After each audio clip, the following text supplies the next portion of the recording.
Situated 100 kilometers off the southeastern coast of India lies the island nation of Sri Lanka. A diverse, multicultural melting pot, this land is home to many different religions, ethnic groups and languages. Yet for all the diversity and change that Sri Lanka has seen over the years, there remains one constant that we were keen to find out more about, and that is the ancient martial art of Angampora. Angampora is the traditional fighting art of Sri Lankans. This martial art has been practiced for thousands of years here, and despite nearly dying out, it's been passed down through the generations, and it lives on. The first written references to Angampora date back some 2,500 years. The martial art combines the use of indigenous weapons, hand-to-hand combat and meditation. Angampora was passed down from generations of ancient kings, warriors and ordinary citizens, with the ultimate aim being the protection of the nation from foreign invaders. Pumal Ederasinga is a master of the art. Angampora can be divided into spiritual meditation, unarmed combat and armed combat. When the British colonized Sri Lanka in 1815, the practice was almost lost as part of the country's heritage. The British administration banned Angampora due to the dangers posed by a civilian population well versed in a martial art. Flouting of the law was punished by a gunshot to the knee, effectively crippling practitioners of the art. However, Angampora was kept alive by a few brave families. There are 21 main weapons used in Angampora armed combat, so practicing and being accomplished in those using weapons will make you a notable fighter. Yet our senior gurus tell us that no one can totally master all of the different types of weaponry in one lifetime. There simply isn't enough time. Students set off on the long road to becoming an Angampora guru from an early age. One man who has dedicated his life to Angampora is 72-year-old senior guru Primasri Malimbadarachi. I'm still training. I've given everything to Angampora, but there are lots of things which I still don't know. I started when I was about 14 years old, so it's almost 60 years now, and I'm still learning. In recent years, following on from the Sri Lankan Civil War, the country's Ministry of Culture and Arts has taken action to support the survival and preservation of Angampora.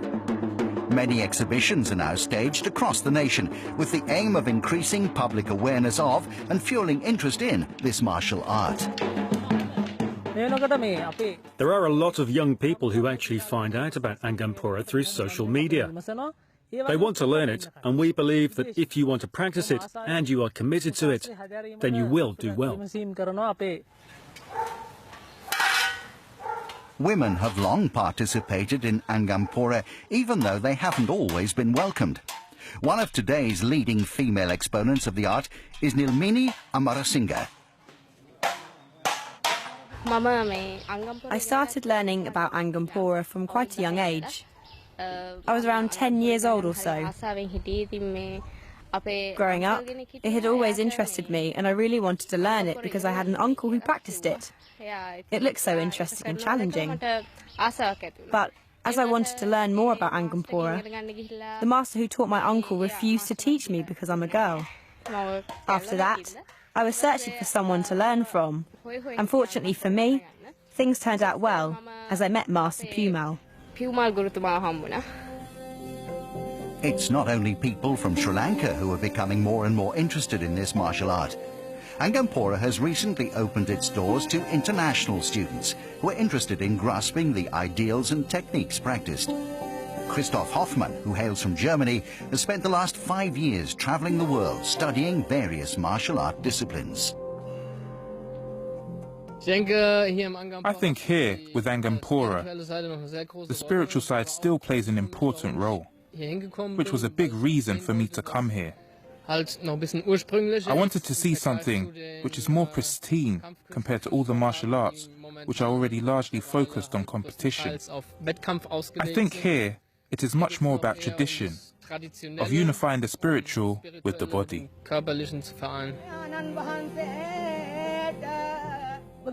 This art has many parts to it. It's not only about fighting. There is also the practice of medicine, astrology, and meditation.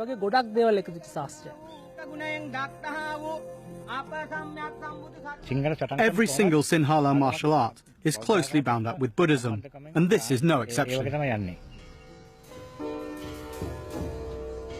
The essence of Angampora is self-defense.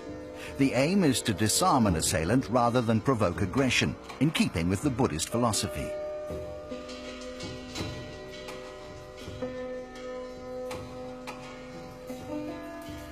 The most important quality that you have to learn is humanity.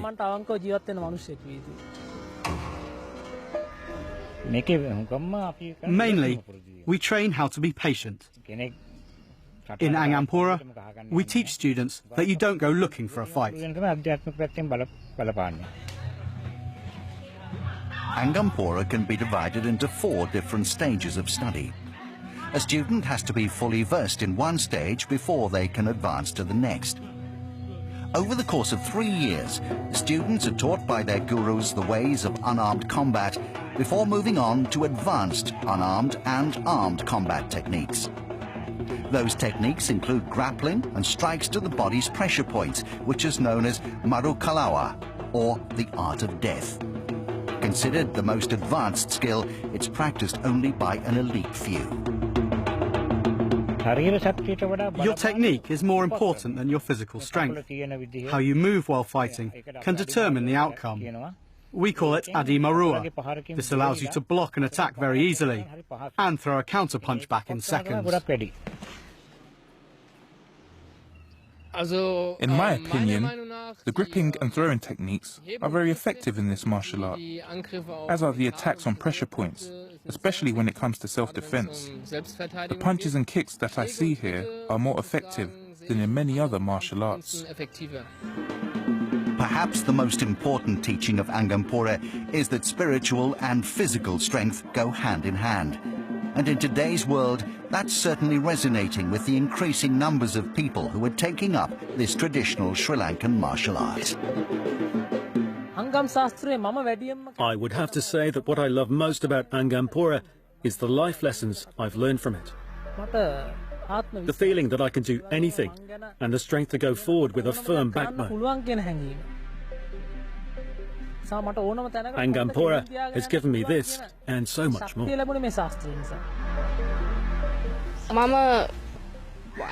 I can say that before I started, I didn't have much self-confidence.